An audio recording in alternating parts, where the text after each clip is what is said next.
C'est un génie extraordinaire. Les yeux dans les yeux, le défi terrible entre Néo-Zélandais et Français sur ce haka. Oh le frisson Thierry. C'est bon, oh, c'est bon Thierry. C'est très bon ça. Et pour aborder un sujet, et non des moindres, alors c'est vrai que depuis quelques semaines, nous sommes rythmés. Alors moi, je suis d'une génération de boomers où il y avait des bandes dessinées. Il y avait Martine à la plage, Martine en vacances, Martine à l'école. Là, aujourd'hui, on a remplacé ça par Toto Dupont. C'est vrai que la plupart des supporters sont devenus chirurgiens maxillofaciales. Tout le monde a son avis là-dessus. Et c'est vrai que depuis que le capitaine de l'équipe de France, Antoine Dupont, a été opéré de plaques en titane avec un chirurgien maxillofacial qui s'appelle Fred Lauwers, tout le monde était à l'écoute de ce que ce chirurgien allait dire aujourd'hui. Nous avons eu l'information. Antoine Dupont est autorisé à s'entraîner. Alors Clément, dans le langage, c'est pas un langage diplomatique, c'est un langage plutôt sportif. Ça veut dire quoi? Ça veut dire qu'il est capable de faire un entraînement avec opposition et donc il serait qualifiable pour le match de dimanche soir? Moi, je pense que c'est ce que ça veut dire. Il est qualifiable pour le match de dimanche soir. Ensuite, autorisé à s'entraîner, c'est-à-dire qu'il a eu un feu vert médical sur le fait de potentiellement prendre un coup ou anticiper l'éventualité d'un choc. Voilà. Ensuite, un choc au visage aujourd'hui sur une compétition, c'est pénalisable. Donc la réalité, c'est que je pense qu'il y a un compromis entre ce qui peut se passer sur un terrain et l'aspect clinique de ce qu'il peut ressentir. J'entends par là, il a quand même une double fracture maxillofaciale, ce qui fait qu'il a dû manger Actimel pendant quelques jours. Il en a encore les stigmates, hein. Il y a une trace de cocard, il a encore du sang dans l'œil. En fait, anecdotique, mais en tout cas, ça prouve que ça a été chaud. Voilà, au rugby, on joue avec un protège-dents, on mord en protège-dents et ça permet d'anticiper les vibrations, de gérer les vibrations. Mais quand on fait des appuis, comme on dit, le pâté touche la boîte, ça vibre là-dedans. Donc ça, on ressent des sensations. En tombant au sol, on ressent des sensations à la tête. En faisant des appuis, on ressent des sensations à la tête, à la mâchoire. Donc c'est que l'avis médical est OK et feu vert là-dessus. Ensuite, la fracture, elle n'est pas consolidée. Encore une fois, je ne suis pas spécialiste, je ne suis pas chirurgien, mais a priori, en 2 semaines et demie, on ne cicatrise pas, on ne consolide pas une fracture osseuse. Donc il y a un aspect vraiment clinique à balancer avec vraiment Alors j'ai la faiblesse de penser qu'aujourd'hui le supporter, la France, en tout cas l'ensemble du pays ne souhaiterait qu'une seule chose, c'est que Antoine Dupont puisse jouer. On est encore une fois dans un récit, on est dans un mythe, on est un petit peu sur la situation du sauveur, de l'homme providentiel. Et ça me fait penser un peu à la psychanalyse des contes de fées de Bruno Bettelheim, où quelque part on peut expliquer que certains contes de fées qu'on écoutait dans l'enfance vont nous rendre un peu plus paisibles, en tout cas vont nous expliquer des mécanismes que l'on ne connaît pas forcément quand on n'est pas encore à l'âge adulte. Et là, j'ai vraiment le sentiment que Toto Dupont, un petit peu à l'instar d'Astérix, c'est vraiment le Gaulois qui va faire basculer de défaite en victoire. En tout cas, c'est comme un talisman, c'est-à-dire que même s'il n'est que sur le banc, il peut avoir un impact. On a vu ça il y a quelques années, le Paris Saint-Germain au football affronter le Barça et le joueur Messi était blessé. Il est suffi qu'à un moment donné, il se lève et qu'il pose son survêtement, que sans rentrer sur le terrain, il y a eu un impact sur le terrain. Donc est-ce que Antoine Dupont peut avoir cet impact-là, qu'il joue ou qu'il joue pas? Tu viens de parler du PSG, évitons les sujets de chagrin pour ses supporters, donc parlons de rugby. Il y a 2 choses. D'abord, le président de la fédération avait dit quelque chose de très pertinent, c'est que la décision finale appartiendrait au chirurgien qui a opéré Dupont. Bon, donc on va voir, il y a déjà un début de décision, parce qu'en même temps, il y a une interview sur l'équipe d'un autre spécialiste de la chirurgie maxillofaciale qui a dit qu'en rejouant trop vite, Dupont risquait non pas la vie, mais la vue. Donc c'est pas rien non plus. C'est un enjeu quand même. Je pense que tout est pris en considération. Deuxième chose, la Coupe du Monde, on a un groupe, Galtier a constitué un groupe cohérent de très grands joueurs, tous pris individuellement. Donc, ne parler que de Dupont, c'est ne pas reconnaître assez les qualités des deux qui sont avec lui sélectionnés dans le groupe de l'équipe de France. Lucu est un excellent demi de mêlée. On pourrait gagner sans Dupont. C'est mieux s'il est là, mais on pourrait gagner sans Dupont. C'est comme pour ça qu'on constitue des groupes. Et c'est pour ça qu'il y a des méthodes de jeu. C'est pour ça qu'il y a un entraîneur, qu'il y a un cadre de jeu et qu'il y a des réflexes d'équipe qui sont acquis par tous et qui sont partageables. Donc, on a beaucoup parlé de Dupont. L'équipe de France, c'est beaucoup Dupont. Ça n'est pas que Dupont. Et c'est le respecter que de dire cela. Ouais, et puis... Comme tu dis, Lucu, Couillou sont des excellents demi de mêlée. Bien sûr, c'est des super joueurs. Après, moi, je pense vraiment plus le côté...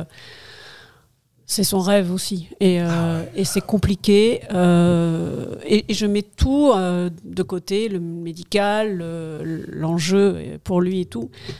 Enfin, c'est compliqué d'expliquer à Antoine qu'il ne va pas jouer ce match dimanche, parce que c'est son rêve. Après, Clément est mieux placé. Moi, j'ai pas joué.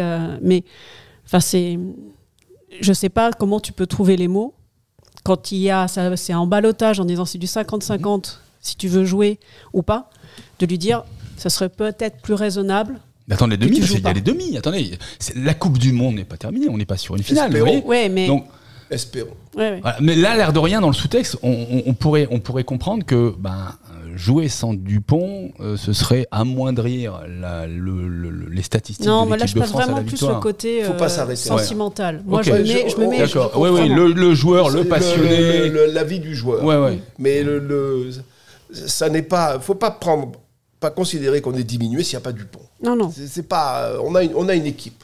D'accord, donc on peut jouer sans Dupont. Bien sûr. Dans une Coupe du Monde, les Blacks ont été champions du monde avec leur ouvreur 3 ou 4. Oui, qui était à la pêche pendant la demi-finale et qui a été rappelé... McDonald, exact. Non, Stephen Donald. Ouais. Il arrive dans la semaine avec son sac et c'est ça, voilà, et il est champion du monde. Alors, oui. Moi, je suis un peu partagé. C'est-à-dire que je rejoins Jean-Claude sur le fait qu'il a construit un groupe. Maxime Lucu a fait un match vraiment satisfaisant, irréprochable même, contre les Italiens. Il est à la hauteur pour tenir la barre sur le quart si on lui confie la barre. Et si on lui confie, c'est aussi une énorme preuve de confiance de se dire qu'on ne fait pas... qu'on ne dit pas que Antoine Dupont est ce sauveur et l'élément providentiel de l'équipe de France. Après, ça reste le capitaine. Tu l'as dit, Mike, il a une importance capitale dans le groupe. En tant que leader de vestiaire, en tant que capitaine et en tant que maître à jouer aussi de cette équipe de France. C'est, je pense, vraiment une question de discussion avec l'ensemble du staff, du corps médical, aussi des demi de mêlée, de ses coéquipiers demi de mêlée, pour savoir quelle est la meilleure solution, la meilleure option pour le joueur par rapport à sa santé et pour le groupe. Et encore une fois, c'est un ressenti clinique, c'est-à-dire qu'il a une fracture maxillofaciale. Est-ce qu'il se sent de jouer avec une fracture maxillofaciale ? Il y a des joueurs qui jouent avec des micro-lésions musculaires. On joue avec un nez cassé une semaine après ou 2 semaines après. Voilà. Après, encore une fois, je suis pas spécialiste. Et effectivement, s'il reprend un choc sur un choc de cette intensité ou même d'une intensité moindre sur la fracture, ça peut être saison terminée. Ça peut faire jongler. De toute façon. Trop répéter qu'on est diminué sans Dupont, c'est ne pas prendre en considération la compétence de Galtier. Galtier le sait, ça. Galtier, mais Galtier, il a fait tous les scénarios possibles, évidemment. Il sent les 9 et sans le 10. Il ne s'est pas exprimé, il n'a pas fait de supputation, il n'a pas fait de pronostic. Galtier, il ne s'est pas exprimé, il attend de voir. Et il sait qu'il a dans sa team des gens capables de prendre la main. Et il a un demi d'ouverture qui a un côté aussi un peu plus foufou que pourrait être Romain Ntamak, qui malheureusement n'est pas là. Mais Mathieu a ce côté où, effectivement, avec Lucu, qui est quand même la charnière de l'UBB, peut aller loin, sincèrement, et je pense que voilà, et ça c'est indéniable. Et puis je voudrais rajouter par rapport à Toto, c'est que il y a quand même tous ses potes du Stade Toulousain aussi, donc il y a un côté affect de jouer avec ses copains et de Hoche. Et c'est cette histoire qui continue, quoi. Donc il y a un super documentaire en ce moment sur France Télévisions où tu les vois, gamins. Qu'on recommande à tout le monde. Et là, ils ont l'opportunité de rentrer au Stade de France ensemble pour un quart de finale de Coupe du Monde, quoi. Ouais. Et Dupont était 10 à l'époque. Ouais. Et c'est vrai que quand on fait un arrêt sur image sur quelques joueurs de l'équipe de France, on se rend compte que, premièrement, la première ligne Marchand, Baye, Aldeguerri ont été, entre guillemets, élevés ensemble et ont poussé ensemble depuis toujours. Ils gagnent ensemble, ils jouent ensemble depuis qu'ils sont en junior. Ouais. C'est donc la première ligne qui est ensemble depuis qu'ils sont en junior. C'est rarissime. Mais vous rajoutez une chose, c'est que Jelonche, Aldrit et Dupont, qui sont des Gersois, se connaissent depuis tout petit. Élevés au grain. D'accord. Oui. Et en plein air. C'est rarissime. Et cerise sur le gâteau, Maxime Lucu et Charles Olivon, alors eux, ils ont été élevés ensemble, ils ont commencé à 5 ans, entraînés par le père de Charles Olivon. Ouais. Donc quelque part, les planètes s'alignent.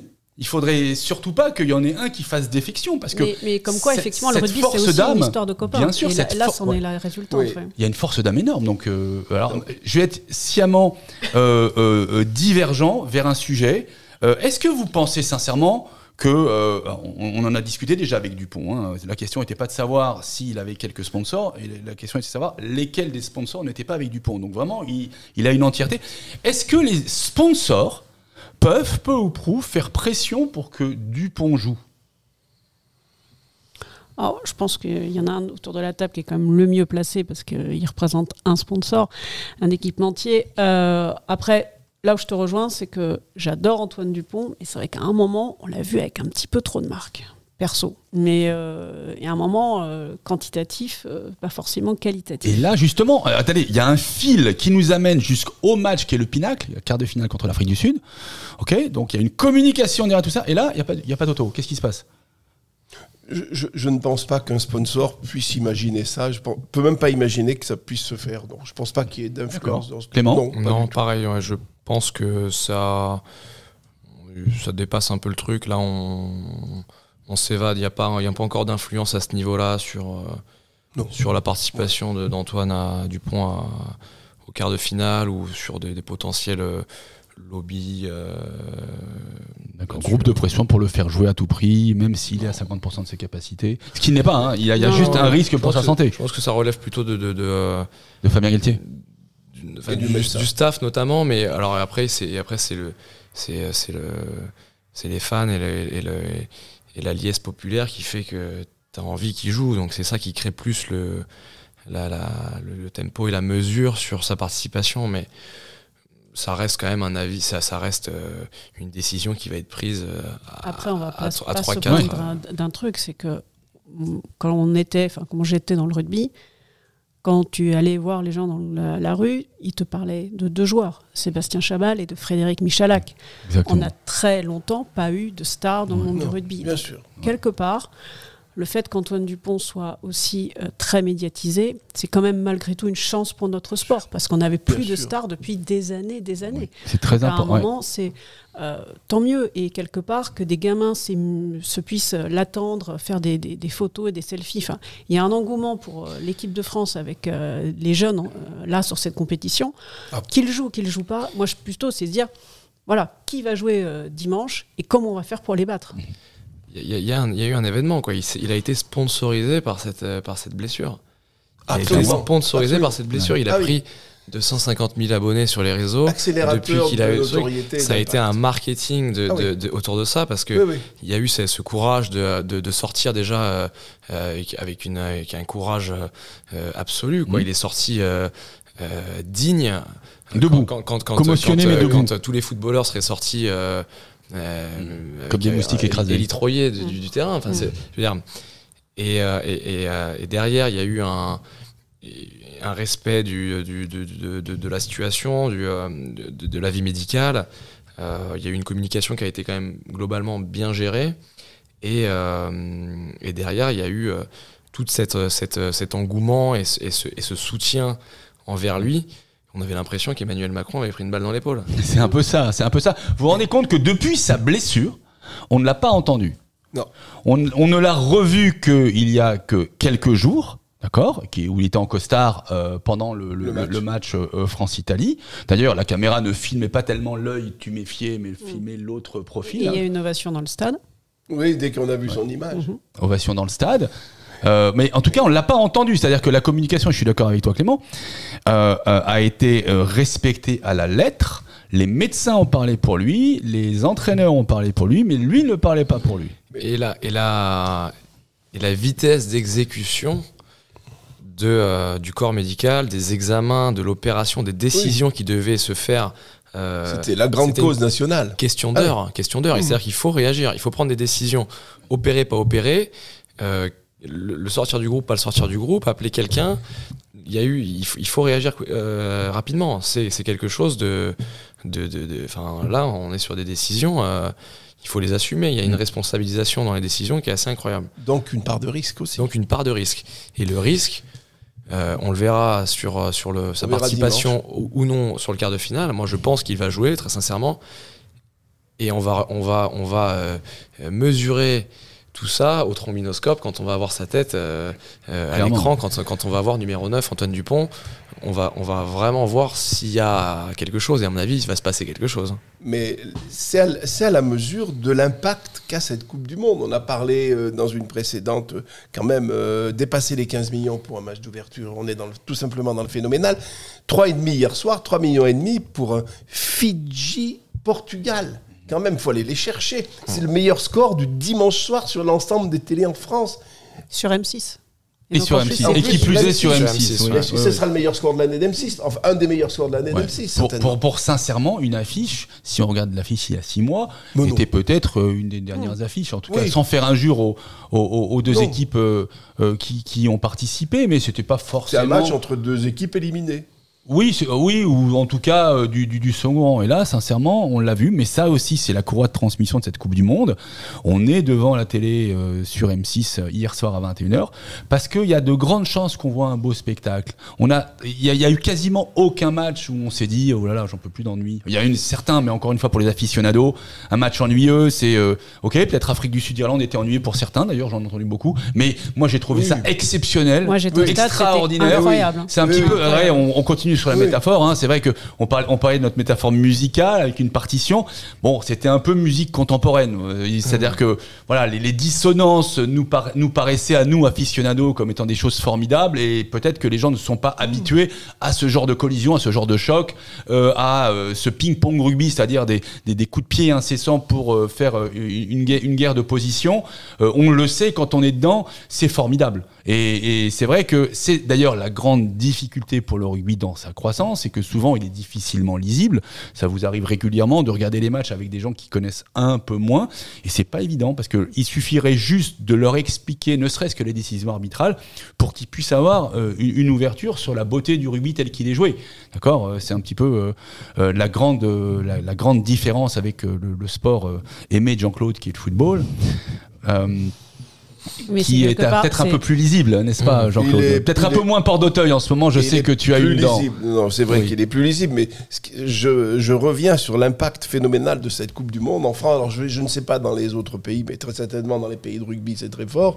Mais c'est un véritable événement historique pour le sport français, cette Coupe du Monde de rugby. C'est historique parce que ça a un impact inimaginable, et je n'y suis pas allé, mais j'ai beaucoup de rapports ou de reportages qui montrent que les fan zones sont très fréquentées, que la boutique de la Concorde, son seul problème, c'est est-ce que j'aurai le stock pour finir la journée. Tous les stades sont pleins, même Fidji, Portugal. Les stades sont pleins, même des matchs, voilà.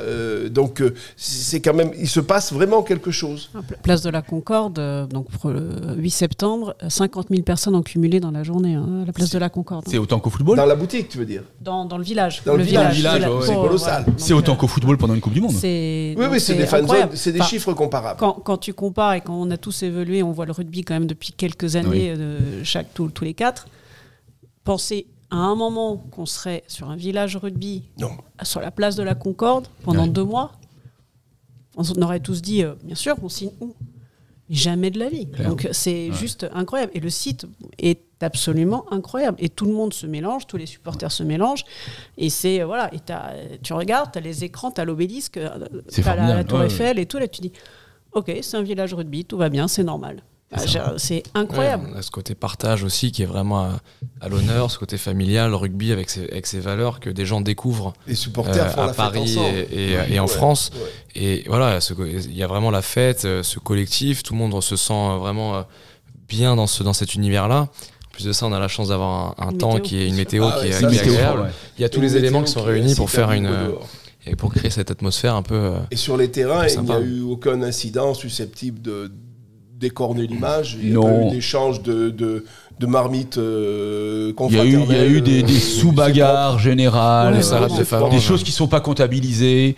Il y a eu Non, mais une maîtrise. Je quand pense même énorme. que Maîtrise. Ouais, une Maîtrise. on le dit tout souvent, mais le French flair, comme on dit, là, voilà, le French flair se partage là, pendant cette Coupe du Monde. Vraiment. C'est vrai que l'ambiance dans les stades, c'est pas vraiment dans une ambiance à l'anglo-saxonne. On adore en fait avoir des stades latins comme en France avec des ambiances anglo-saxonnes, ça va très bien ensemble. Pourquoi ? Parce que, désolé de le dire, mais les anglo-saxons chantent beaucoup mieux que nous, chantent avec un répertoire formidable. On en avait parlé la fois dernière. Je regrette que la seule fois où les Français chantent, c'est en répétant ad libidum la Marseillaise. Moi, je trouve que c'est un hymne, ça se Oui, galvaude pas. Non, mais on n'a pas de chant. répertoire. Alors dernièrement, Jodassin est revenu à la mode. Les yeux d'Émilie. Oui. Sur les yeux d'Émilie. On est pas mal là. D'accord. Et il y a la Peña Bayona qui est chantée un peu. Et la Peña Bayona, qui est un Oui, la des Peña fondamentaux Bayona qui a des envoyé fêtes de Baby. Bayonne. Tout le monde n'a pas Flowers of Scotland à se mettre sous la langue. Voilà. C'est phénoménal. Le répertoire gallois est exceptionnel. Oui, le répertoire oui. irlandais, j'en parle même pas. Bah, Et en le plus, Swing ça- Low, Sweet Chariot, t'as beau le Sweet Low. critiquer, Et le mais Swing Low, oui, Sweet oui. Chariot Voilà. des Anglais est Ouais, formidable. quand Je il rappelle, retentit, c'est pour, que c'est pas bon en général. hein. ouais, c'est un gospel, le Swing Low, Sweet Chariot. Non, mais les chants irlandais samedi à l'issue du match, c'était à te mettre vraiment les larmes et des frissons. Ouais. Donc, oui, voilà. Bon, on va quand même essayer d'être champion du monde. Malgré Ouais, tout. même Et, en chantant mal. Mais c'est pas grave. Mais, on trouvera autre chose. effectivement, Oui, oui. Ouais, d'accord. On va Donc, répéter. voilà, une dernière question, et encore une fois, toujours dans cet esprit un peu retors.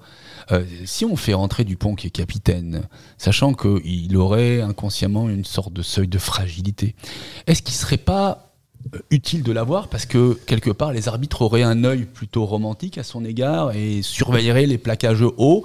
Est-ce que c'est pas un atout vis-à-vis de l'arbitrage? On l'a dit, en général, il y a toujours un arbitrage maison. Là, on est à la maison, il n'y a pas d'arbitrage maison.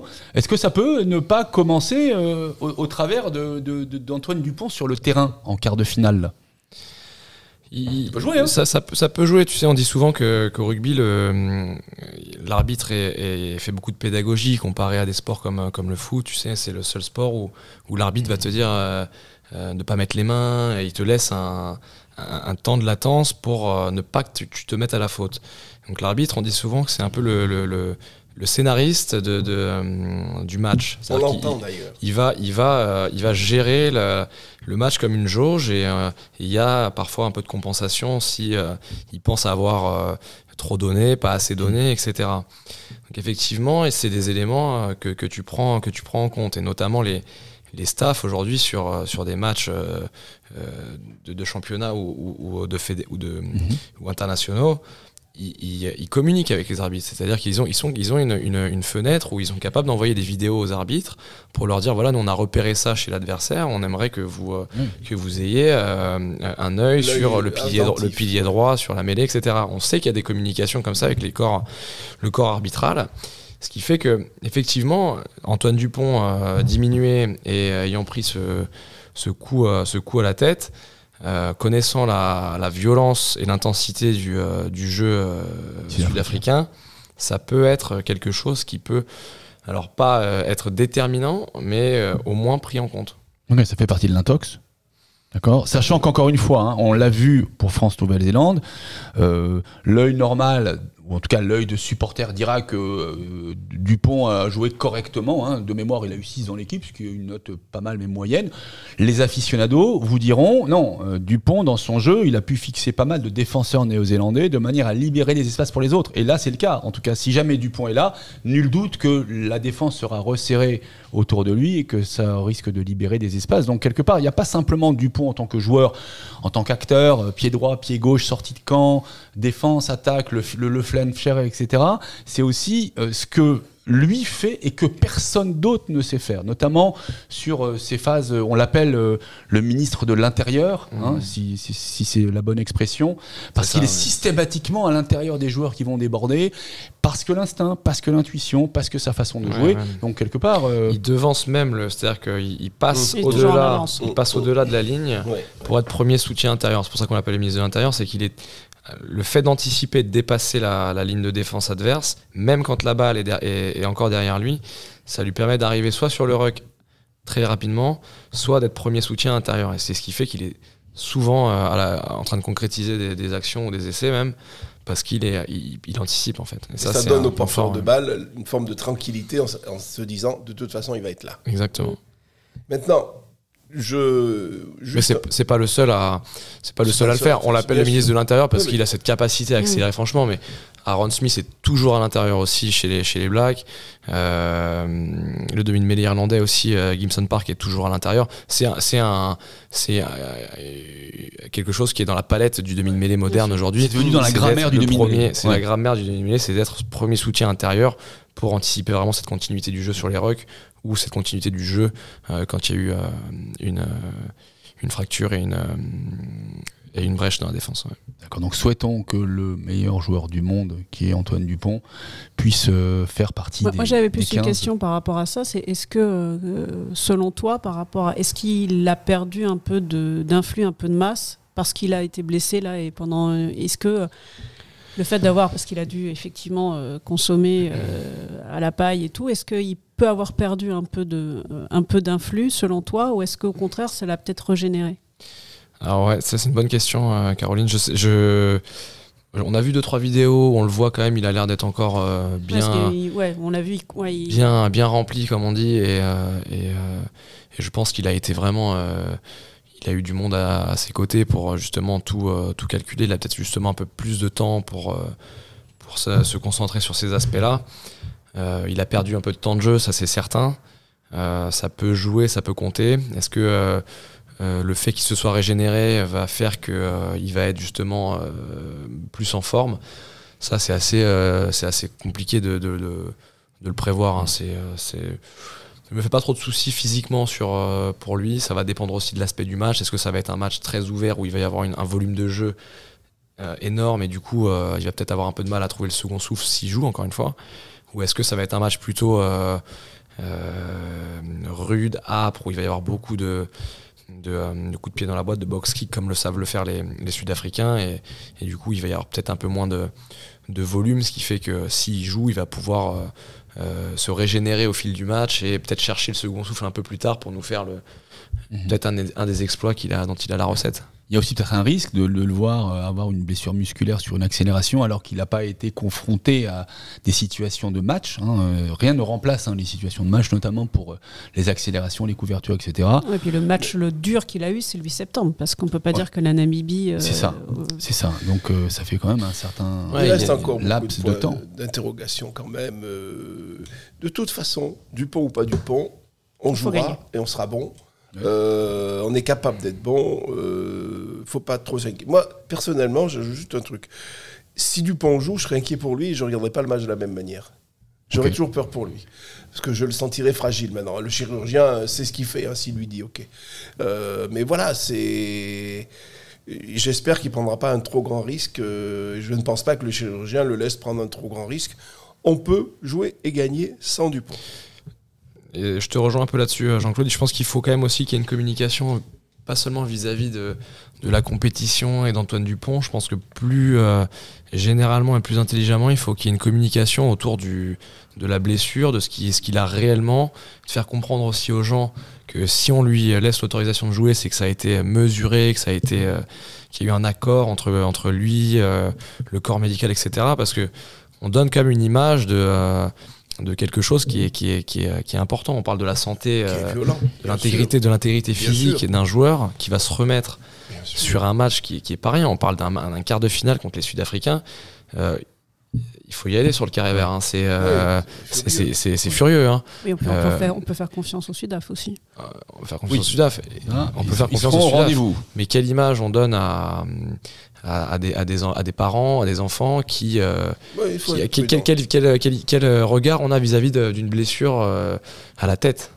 On parle pas Ce principe va l'emporter. on parle pas d'une blessure musculaire à un ischio-jambier, on parle Ce principe d'une va double l'emporter. fracture maxillo-faciale.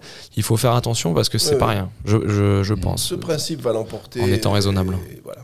Ouais, donc voilà, on va suivre le relevé sportif et médical de l'histoire et de l'affaire en espérant évidemment qu'il puisse jouer, et s'il ne jouera pas, eh bien Oui, mais on a un groupe solide. on a une belle équipe, On parie très sur- belle équipe. Pareil sur le chiffre d'audience. Alors pareil, oui, ça c'est un vrai chiffre. Alors allons-y. Ça t'aimes bien. Moi je dis 17. 20. Moi je pense qu'on dépasse les 20. Alors je suis vraiment un petit joueur. Hein. Moi, je dis 18. D'accord. Je pense pas qu'on monte à 20. 20, c'est rarissime en sport, mais on sait jamais. Ouais. On a un dimanche soir. hein, Ouais, un sur dimanche TF1. soir. Un dimanche ouais. soir. Dimanche soir avec C'est moins bien justement que samedi ce paramètre Dupont, je pense que ça peut créer. Voilà, d'accord. C'est possible. Donc je vais être de très Ouais. mauvaise C'est foi possible. comme d'habitude. 17 sans Dupont, 21 avec Dupont. Moi, je Ça vous reste va à 18.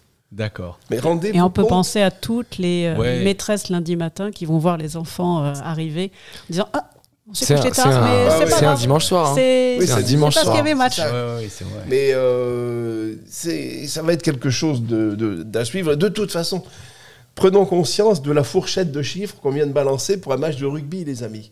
Ce qui est D'accord. déjà la preuve que c'est une réussite. On est dans le Cette colosse- Coupe du Monde est on une dans le réussite. colossalement D'ailleurs, colossal. ça nous permet de faire un clin d'œil aux personnes qui ont été à l'origine non seulement d'avoir réussi à faire organiser la Coupe du Monde en France en 2023, Albert mais aussi Ferras. à l'organiser il y a peu de temps.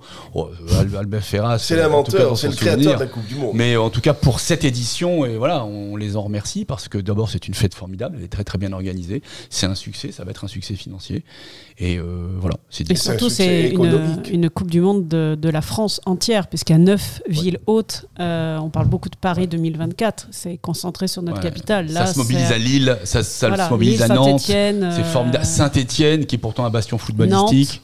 Ouais, ouais. non, La ça joue de production partout. de houblon nous permettra-t-elle de fabriquer de la bière jusqu'au bout? C'est ça la vraie question économique. Non, mais c'est un succès populaire à part Ouais, entière. formidable. véritablement. Voilà, donc